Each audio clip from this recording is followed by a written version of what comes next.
Buccaneer fighter jet. Or is that a bomber? I'm not too clued up on the Buccaneer.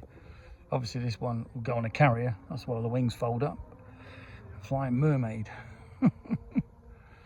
Catherine apparently. Glenn Elgin obviously knew. And you can see here, Royal Naval Buccaneers. Turbo fan, 609 miles. 2,000 miles, wow. Revolving bomb bay and 400 endpoints, up to 12,000. 5.5 tons of bombs. Nuclear bomb, laser guided missiles, wow. And this one here, this is the, these are still in service, Tornadoes. Still use these today. Massive fucking engines, loads of payload, beautiful looking thing. It says here 1970, oh no, up to 03.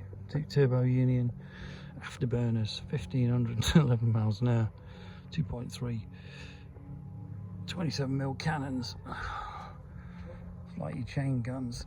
I think it is anyway, but pretty cool seeing all these things down at RAF Elvington.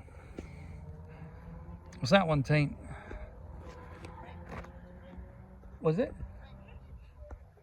Oh, okay. Was it Mirage or something? Yeah, Mirage. Mirage, yeah, I thought it was. That's the only French fighter I know.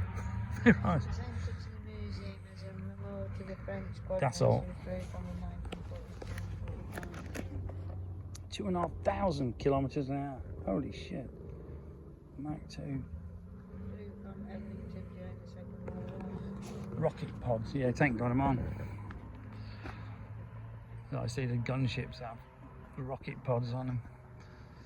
But yeah, certainly well worth a visit if you come in to RAF Elvington. Amazing. Vulcan over there.